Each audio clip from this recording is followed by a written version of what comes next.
आप लोग रायशुमारी के लिए एक बैठक रखे थे, कहे थे कि 2 दिन में हम घोषणा कर देंगे धनबाद लोकसभा कैंडिडेट का, लेकिन अभी तक एक्चुअली जब बड़ी पार्टियां खामोश है तो कभी कभी मौन बहुत बड़ा हथियार का कार्य करता है।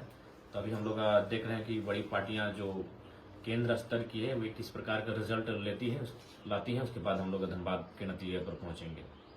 अगर बात करें सेंट्रल विषय की, तो मोदी जी ने कहा था कि काला धन हम वापस लाएंगे, पर आप देखेंगे कि मोदी जी की गारंटी है कि वो बोले कि भाजपा का खाता में ही काला धन आ रहा है, जनता के पास नहीं जा रहा है। देखिए, सबसे पहली बात, भारतीय जनता पार्टी निश्चित रूप से आज विश्व की सबसे बड़ी पार्टी है, लेकिन कारण है कि विश्व के बड़ी पार्टी में कहीं ना कहीं गरीबों का रोल नहीं है। अगर आपको बड़ी पार्टी बनना है तो अमीरों का रोल होना चाहिए। तो जैसी बात है, वो पूंजीपतियों की ही पार्टी है। और ये नहीं, चूंकि अभी भारत देश में, खासकर उत्तर भारत में लोगों की जो विचारधारा है वो धार्मिक विचारधारा। ठीक है, देखिए, धर्म हर किसी का होता है, हर व्यक्ति धार्मिक होता है, किसी न किसी धर्म पर उसकी आस्था होती है। लेकिन राजनीतिक लोग जिस धार्मिक विचारधारा को लेकर आते हैं ना, इसका कारण यही होता है कि वो अपने कारनामों, जो मैंने काले कारनामे हैं, उनको ढकने के लिए वो इस भावनाओं का प्रयोग करती है। और उसी मैं तो बार बार कहा हूं कि वो उद्योगपतियों की पार्टी है, उनकी पार्टी में कॉर्पोरेट जगत के लोगों का इंटरफेयर है, और ये चीजें तो अब सामने आने ही लगी है। मैंने शुरू से कहा है, उसका उदाहरण देखिए, आज किसानों को 700 किसानों की मृत्यु होती है, तब 3 कृषि बिल वापस होते हैं। तो गांधी के देश में और किसानों के देश में आज किसानों के पक्ष में अगर नीतियां नहीं बनती है तो कारण यह है कि कॉर्पोरेट से लोग चंदा लेते हैं। और कॉर्पोरेट्स अगर चंदा लेते हैं तो भाई उनको क्या चाहिए? कॉर्पोरेट को फैक्ट्री बनाना है। फैक्ट्री कहाँ खड़ी होगी? नदी नाला में नहीं होगी, किसानों की जमीन में खड़ी होगी। इसलिए आज किसानों का दोहन, और इसीलिए चालाकी के साथ आर्टिकल 31 जो हमारा संपत्ति का अधिकार था, उसे मौलिक अधिकार से हटा भी दिया गया है, ताकि कोई आम व्यक्ति अपनी संपत्ति की गारंटी ना ले सके इस देश में। इलेक्ट्रल बॉन्ड का जो भी चल रहा है चर्चा पूरे मीडिया में, तो उसमें आप क्या कहेंगे? देखिए, बिल्कुल पारदर्शिता होनी ही चाहिए थी शुरू से। और सबसे पहली बात है तो पॉलिटिकल पार्टियों को इस प्रकार अगर आप कॉर्पोरेट से चंदा लेंगे तो जाहिर सी बात तो गलत काम करेंगे।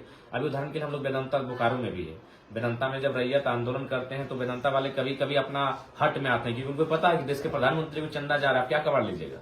उनके माइंड में यही चीज चलता है। अभी बीएसएल में लोग धरना पर बैठे हैं, तो बीएसएल के माइंड में क्या चल रहा है कि हम देश के प्रधानमंत्री को चंदा देते हैं, देश के मैंने तमाम टॉप जो मोस्ट लीडर हैं, मंत्री हैं, उनको चंदा देते हैं भैया, तब क्या उखाड़ लोगे? ये माइंड में उनका चलता है।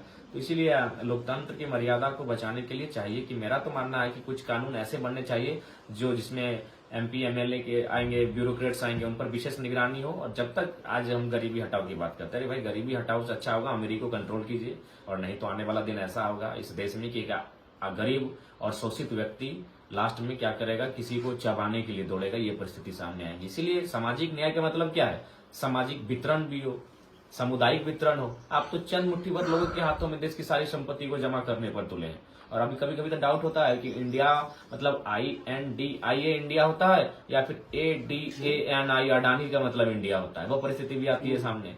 तो ये चीजें देखिए, आज प्रधानमंत्री विश्व गुरु होने का बात कहते हैं, महाशक्ति होने का बात कहते हैं। अरे भाई, जब गरीब व्यक्ति के पास भोजन नहीं, रोटी नहीं, और विश्व गुरु होने का दावा करते हैं, तो ये हवाई बातें। इसीलिए सामाजिक न्याय का मतलब है सामुदायिक वितरण हो और मैक्सिमम लोगों के पास रोजगार के साधन उपलब्ध हो, आर्थिक उन्नति हो, तभी आप विश्व गुरु होने की बात कहेंगे। आप अंबानी और अडानी के नाते देश को विश्व गुरु नहीं बना सकते। जिस तरह से भाषा आंदोलन पर आप लोग लगातार मुख्य रूप से आप आगे आए इस आंदोलन को लेकर के, अभी आप देखेंगे कि नया नोटिफिकेशन आया जिसमें उड़िया और बांग्ला भाषा को ज्यादा तवज्जो दी जा रही है। झारखंड सरकार का एक नया नोटिफिकेशन आया।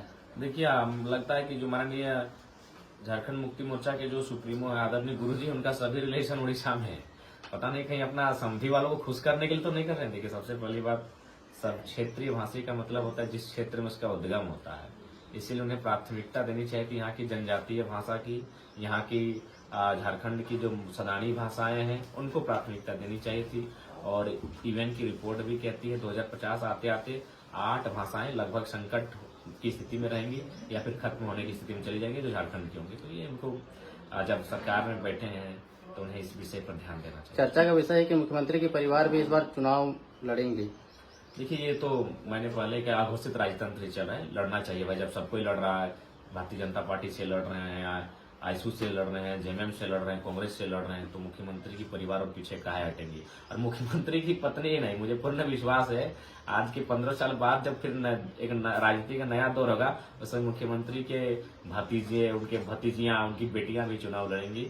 इस बात में कोई दो राय नहीं है। तो जब उन लोग चुनाव लड़ते हैं तो जनता सवाल नहीं करती है, जयराम जी जब चुनाव लड़ते हैं देखिए तो वही जनता वही सवाल करती सबसे बड़ा दिक्कत है। इसी झारखंड में 5 उपचुनाव हुए, 5 उपचुनाव में परिवार के लोग जीते लेकिन कोई सवाल नहीं हुआ। लेकिन एक नया लड़का आया, सबको पेट में दर्द। इसका 2 कारण है।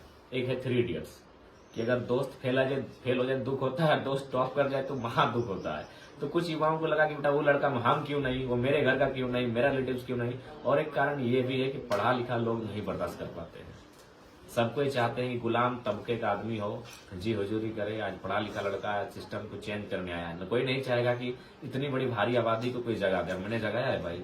आज लोगों को मैं संसद का मतलब बता रहा हूँ, वोट का मतलब बता रहा हूँ, वोट क्यों दिया जाता है उसका मतलब बता रहा हूँ, एक से एक ठेड़ एग्जाम्पल के साथ। तो मैं लीडर कम टीचर ज्यादा हूँ। तो ये चीजें लोगों को बर्दाश्त नहीं हो रही है। लोगों को गुलामी की आदत थी, झंडा डलवाने की आदत थी। तो वो चीजें अब तो हम लोग साइड कर रहे हैं। हम लोग नई पैटर्न के साथ पॉलिटिक्स कर रहे हैं जो लोगों को पसंद नहीं आ रहा है। जेपीएससी का नोटिफिकेशन इतने कम समय में आता है और इतना जल्दी एग्जाम का डेट दे दिया जाता है। अगले 17 को एग्जाम है, संडे के दिन एग्जाम है। इतना कम समय करेक्शन फॉर्म भराया और करेक्शन के लिए भी टाइम नहीं दिया गया है। करेक्शन के लिए टाइम नहीं है, प्रिपरेशन के लिए टाइम नहीं है। देखिए अब इसमें सारी चीजें हैं कि सीटें पहले से बिक चुकी हैं। कुछ सीटें रहेंगी जिसमें चना वाला का बेटा, कोयला ठेलने वाला का बेटा, बालू ठेलने का बेटा, ये प्रेस के माध्यम से आपको पता चलेगा। लेकिन मैक्सिमम सीटें कॉर्पोरेट अमीर लोगों के माध्यम से खरीदी जा चुकी है। अच्छा, जब आप गांव पंचायत में घूम रहे हैं तो बहुत सारे महिलाओं के दिमाग में मानसिकता बैठा रहता है कि अरे बहुत नेता आया गया, कुछ नहीं किया तो जयराम महतो क्या कर देगा। तो ये आपके मुंह में भी बहुत सारे लोग हम बोलते हुए सुने। नहीं बोलते हुए सुने और हमने उनको उत्तर भी दिया। बिल्कुल उनका सवाल हमने अपने भाषणों में भी कहा कि इन नेताओं ने राजनेता का पैटर्न ही ऐसा बना दिया, कोई नया लड़का हिम्मत ही नहीं जुटा पाता है लड़ने का। बताइए, नेता का मतलब है पैसा वाला कि चुनाव में आया तो पैसा देगा। ये पैटर्न पहला बता दिया, बैठाया इन्होंने। तो लोगों को हम लोग समझा रहे हैं कि निश्चय ही बदलाव होगा। अगर बदलाव नहीं होता तो एक साधारण सा लड़का जिसको मुखिया लड़ने की हैसियत नहीं थी, आज जो संसद के चुनाव में भागीदारी दे रहा है, भागीदारी दे नहीं रहा है। आज बड़ी बड़ी टीमों का हालत खराब करके रखा है। जहां से वो लड़ रहा है कोई अभी तक अपने उम्मीदवार की घोषणा नहीं कर पा रहे। तो एक साधारण सा लड़का जब यहाँ तक आया है तो कुछ तो बात है। इसीलिए सबको आशीर्वाद देना चाहिए।